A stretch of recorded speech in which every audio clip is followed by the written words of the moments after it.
Welcome back to the Nebraska Furniture Mart Locker Room Show, where I'm now joined by Breland Moore and Jared Kohler for tonight's Roundtable. Okay, guys, we all have them. It's time we stop hiding behind them and just get it all out there. This is our safe space, okay? So let's hear one of your top sports hot takes. Jared, let's start with you. Well, listen, I think I'm a little bit safer saying this in an American League city as opposed to like St. Louis.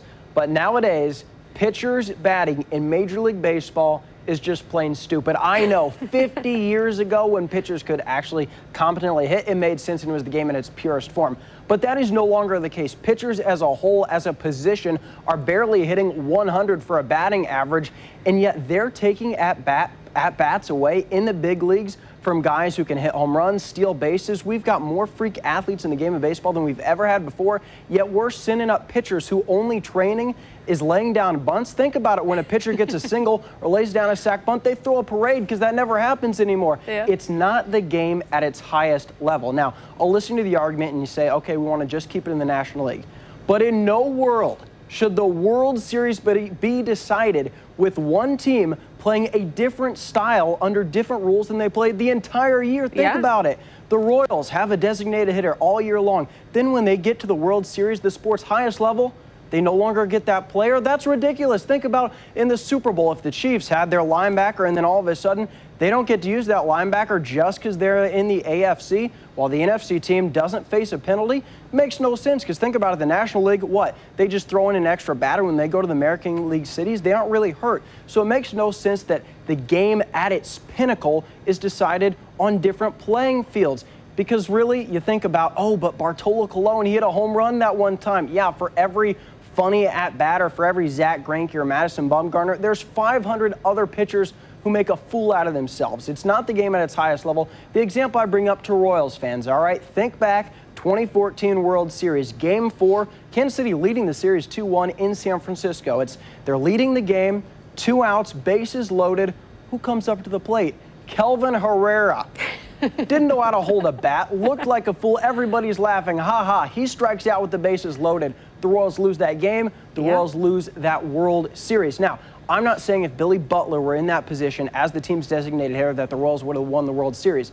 But that's at least the sport at a better level. There's at least some kind of competition there. Kelvin Herrera has no business taking at-bats in the World Series. So I understand that it's not baseball at its purest form. And if your argument is, well, teach pitchers how to hit, that's just not realistic anymore. They already have a hard enough time pitching themselves, and hitters already have enough time hitting modern-day pitchers. So I understand that there's some nostalgia, and that's how the game is meant to be, but it's no longer realistic, and it's not the game played at its highest level. It's not entertaining. I don't need to see pitchers strike out every time they hit the batter's box. Okay, I'm going to agree with you on the fact that I do believe that baseball needs to be more exciting, which is why I'm going to take this out and put my MLB commissioner's hat on and get a little crazy with you guys, because I think we all can agree 162 games, probably too much for baseball if you're trying to get new generations interested and people excited about the game again. But I'm going to go all in, all my chips, okay? I think 60 games, 70 games is perfect for a Major League Baseball season. I know those baseball purists out there will totally disagree with me, but I think it makes the game more exciting. It's more like an NFL season where every game matters. Maybe you go 3-4 months of a regular season. I love the expanded playoff idea. Bring on the 16 team playoffs. I love that. More teams in the playoffs, more excitement. I think that that's what you got to do, and that's my hot take. A 60-game regular season and expanded playoffs, perfect for Major League Baseball. Breland, I know you got a really good hot take, so we'll end with you. I don't know if it's a good hot take per se. Is there such a thing? I guess. Well, because here's the deal. I don't want it to happen. I don't think anybody is rooting for this, but my hot take is there's not going to be sports this year, guys. I know. Look, we are all excited about these return to play plans, but let's face it, 2 of them, NBA, MLS, are right now going on in a cesspool. It's a hotbed down in Florida right now. Record number of cases each and every single day. They claim they can keep these guys safe by keeping them confined in a bubble, but that bubble's not impenetrable. You know that.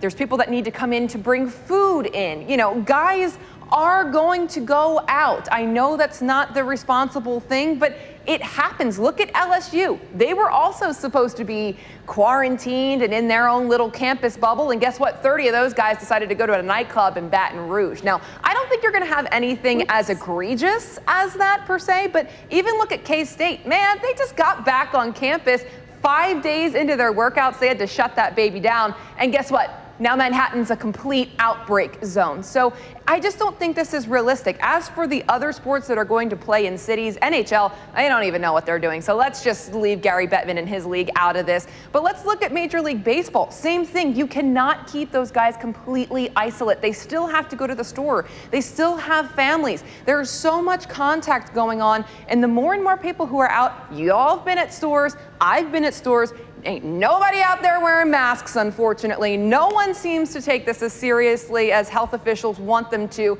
It's bound to happen that these guys get infected. And unfortunately, Adam Silver already made a claim for it that, you know, if this becomes widespread, we might have to take some other action. And I think that action is right around the corner. And from a lot of the things we've seen with NFL right now, they're planning for 50% capacity, maybe more for their games. So there's obviously optimism out there that things are going to change.